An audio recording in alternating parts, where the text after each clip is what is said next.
Hi, it's Mike here. Thanks for joining me for another mixed media project. This one is a commission that I was asked to create for somebody as a display model. So the colours for this one are slightly different from the previous mask that I created, in as much as this one has a white gesso base with pastel and pearlescent paints used on this one. I'm not going to do a full voiceover for this this video, because you've already seen, if you've watched the previous Masquerade video, you've already seen and heard what my process is.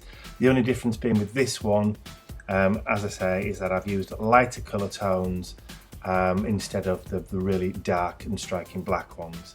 I will dip in and out throughout the process of the video if there's anything that I think that I need to draw your attention to. But apart from that, I'll turn up the music and you can sit back and just enjoy watching the process.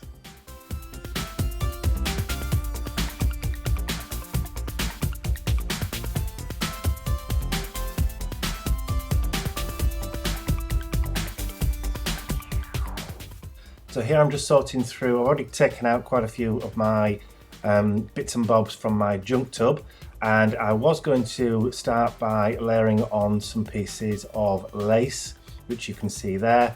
However, I eventually give up on it because it was too heavy. The lace was too heavy to actually stick down, so I gave up on it in the end. So this is what you'll see me doing, fiddling with it to start off with, and then it'll just disappear because I get fed up and decide not to bother using it.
You'll notice that some of the elements that I use on this mask are related to the home or to sewing or those kind of things. The lady that I was creating this for does make her own clothes and does do a lot of sewing and that kind of thing, so I incorporated into this mask some of those kind of home elements. As you can see there, I've got some small clothes pins in there. There's also a little sewing machine, and you can just see a pair of scissors just there. They're not real scissors, it's just a scissor embellishment, but they are quite pliable metal, so I am able to bend and mold it to the shape of the actual mask itself, which I find is really useful when you're creating a project of this kind.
with a fairly stiff brush, add a full coat of the white gesso over the top of everything. Now, because it's white gesso and some of these embellishments are quite dark, I'll probably, well, I know I ended up using a couple of coats of gesso over the top. But the trick with this, or the danger with putting more than one coat of gesso over the top, particularly with the white, is that it can clog some of the smaller details up. So you've got to be very, very careful when you're applying your gesso not to put it on so heavy that it actually clogs up into some of the detail.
My base coats of colours, and again I'm using the indigo blue cottage artist acrylic paints.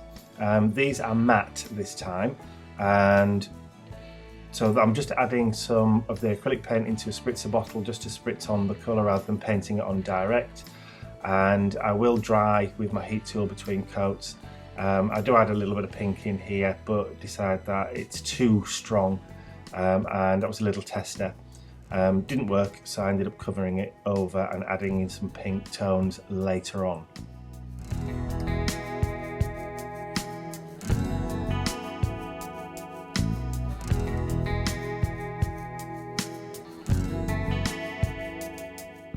To leave it to dry overnight, because I wanted to make sure that everything was well and truly dried. So here we are again the next morning, and I'm just going back over again with some white gesso, because in the night the paint had actually died back and some of the colour from the embellishments had started to show through.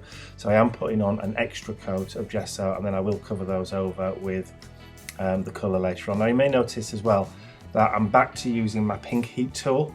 That's because my Ranger heat tool, which I've only just bought, packed up. It just stopped working. I've only had it for about 2 weeks, and the whole thing just stopped. It's dead. So I'm going to have to take that back and get it replaced. It's the second time this has happened to me with the Ranger heat tool.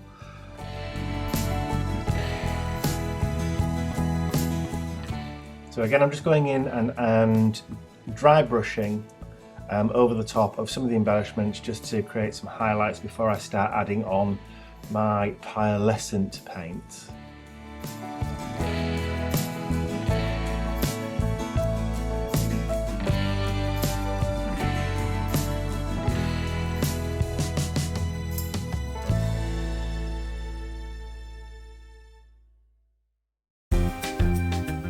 So there you go, you can see I'm using the Ducrafts Artiste pearlescent paints. This one's called Frosted Mint, hence the title of the actual mask itself. And I'm going to go over completely, just dry brushing over the top and adding all those pearlescent highlights and blending out the white gesso.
So now I'm going to add in some pink tones. So I'll be bringing in the blush, I believe it's called, the Crafts Artiste Pearlescent Blush.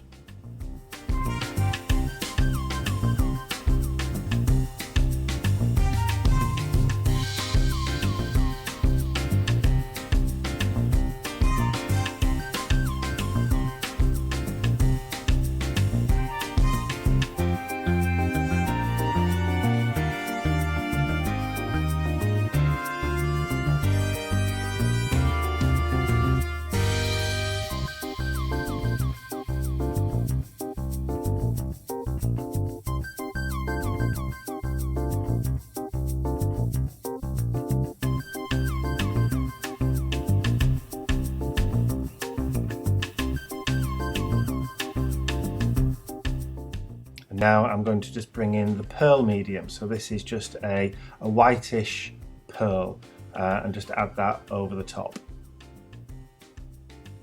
This just helps to catch the light and to give it that overall shimmer.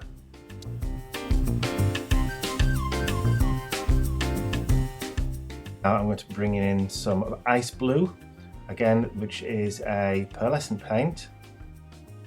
And as you can see there, I'm just going to lightly dust over some of the areas just to give it some bluish tones, and then once I've completed that, I'll come back in with a mother of pearl paint and I will go over the whole thing with that. And then once that's complete, I'll then start adding in some gold highlights. I forgot I'd actually added in some of the indigo blue Cinderella, which is a shimmering pink, just to add some depth into the bottoms, and then I'm going to cover most of that over. It just sink into the nooks and crannies, and then I'm going to go over and just cover that again with another layer of the pearl, the mother of pearl, and then again with the gold.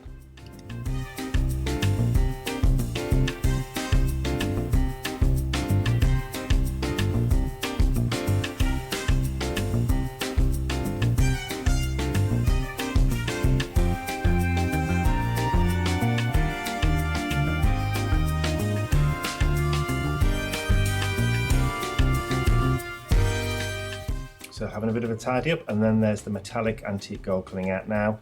I'm just cleaning off my brush, making sure it is dry, and then we start to dry brush over the tops so that all the raised areas and all the raised sections of the embellishment starts catching that metallic gold.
Okay, so once I'd actually put the gold on, I thought that it was still a little bit too pale, so I started to add in some elements of the copper. Now this is the indigo blue cottage acrylic artiste paint, and this is copper, which is called Miss Moneypenny.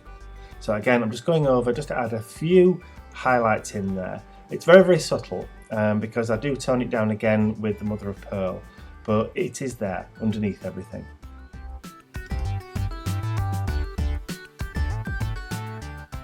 And again, this is another gold tone before I add the mother of pearl. I forgot I'd added this in as well. This is the Goldfinger from Indigo Blue. Again, it's a metallic. So again, just going over just some of the areas just to add a few more richer tones of gold, because it is a bit deeper of a gold colour than the Do Crafts one.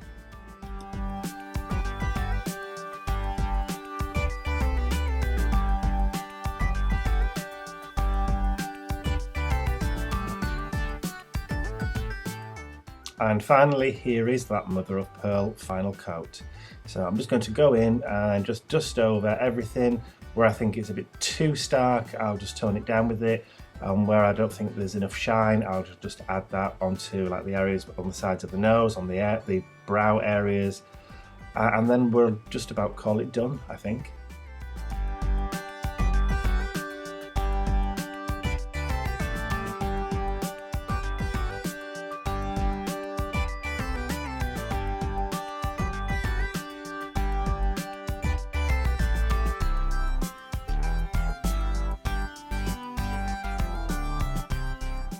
I'm just giving it a final heat blast with the heat tool just to make sure all the paints are all sealed, and then it's really complete. I will give it one final coat of a spray varnish, but you won't see me do that because I take it outside to do it because it just smells awful.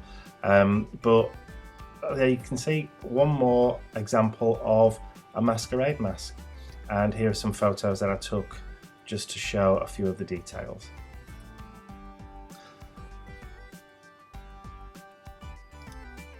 Well, I hope you've enjoyed watching this process video for this Masquerade one. I know it's similar to the previous one, but it's a different colour tone and a different idea, so you can make two projects look completely different.